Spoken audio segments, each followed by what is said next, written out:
নমস্কার বন্ধুরা, তোমরা দেখছো ক্যাজুয়াল ইনফো ওয়েস্ট বেঙ্গল। তো আজকের ভিডিওতে খুবই গুরুত্বপূর্ণ বিষয় উঠে এসেছে। মানে রাজ্যে নিয়োগ হতে চলেছে নতুন করে 500 হোমগার্ড। তার মধ্যে ফ্রেশার্স যারা আছো তাদের জন্য তো আছেই, আর সাথে সিভিক ভলেন্টিয়ার্স যারা আছো তাদের জন্যও রয়েছে। মানে 10% সিভিক ভলেন্টিয়ার্সের জন্য রিজার্ভেশন আছে।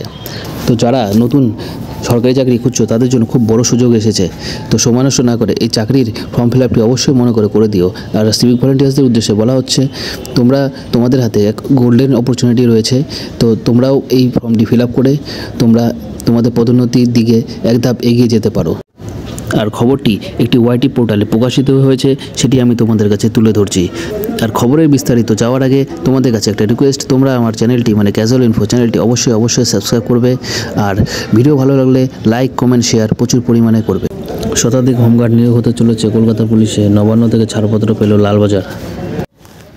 তারপর লেখা রয়েছে, কলকাতা পুলিশের এলাকা এখন অনেকটা বেড়ে গিয়েছে, তাই সেখানে এখন পুলিশ কর্মীর প্রয়োজন আছে। ভাঙড় এখন কলকাতা পুলিশের অধীনে, ফলে সেখানে নিরাপত্তা ব্যবস্থা করতে পুলিশকর্মীর প্রয়োজন। তাই লালবাজার থেকে হোমগার্ড নিয়োগ করার প্রস্তাব গিয়েছে নবান্নে, আর তাতে সবুজ সংকেত মিলতেই এখন জোর প্রস্তুতি শুরু হয়েছে। মুখ্যমন্ত্রী মমতা বন্দ্যোপাধ্যায় সম্প্রতি নানা সভা সমাবেশ থেকে জানিয়েছিলেন খুব শীঘ্রই পুলিশের নিয়োগ হবে। লালবাজারের পক্ষ থেকেও প্রস্তাব পাঠানো হয়েছিল যাতে নিয়োগ করা হয়। বেশ কিছু হোমগার্ডের প্রয়োজন আছে বলে প্রস্তাব পাঠানো হয়েছিল। এবার সেই প্রস্তাবে ছাড়পত্র দিল নবান্ন। তা এসে পৌঁছেছে লালবাজারে। আর তা থেকে জানা যাচ্ছে কলকাতা পুলিশে 500 জন হোমগার্ড নিয়োগ করা হবে। এই খবর এখন প্রকাশ্যে এসেছে, যা কর্মসংস্থানের জন্য বড় সুখবর। এই অর্থবর্ষের শুরুতেই নিয়োগ হতে চলেছে বলে লালবাজার সূত্রের খবর। এদিকে এই নিয়োগের ক্ষেত্রে 10% পদ কলকাতা পুলিশ এবং রাজ্য পুলিশে কর্মরত সিভিক ভলেন্টিয়ারদের জন্য সংরক্ষিত থাকবে বলে পুলিশ সূত্রে খবর। নিয়োগ ছাড়পত্রে সেই কথা উল্লেখ রয়েছে। সুতরাং 450 জনকে নিয়োগ করা হবে, যারা ফ্রেশার্স, আর বাকি 50 জন কর্মরত সিভিক ভলেন্টিয়ার এবং যারা যোগ্য। এই বিষয়টি জানাজানি হওয়ার পরেই সিভিক ভলেন্টিয়ারদের মধ্যে একটা আশার আলো দেখা গিয়েছে। এভাবেও সিভিক ভলেন্টিয়ারদের উন্নতি সম্ভব। সিভিক ভলেন্টিয়ারদের অনেক সুযোগ সুবিধা দেওয়া হয়েছে। বেতন বৃদ্ধি থেকে শুরু করে বোনাস এবং অবসরকালীন ভাতা নির্দিষ্ট করেছে রাজ্য সরকার, এবং এবার উন্নতির পথও। অন্যদিকে সিভিক ভলেন্টিয়াররা কলকাতা পুলিশ এবং রাজ্য পুলিশের নানা কাজ করে থাকেন, তাতে পুলিশ ডিপার্টমেন্টের অনেক সুবিধা হয়। এদের মধ্যে অনেকেই আছেন যারা অত্যন্ত যোগ্য।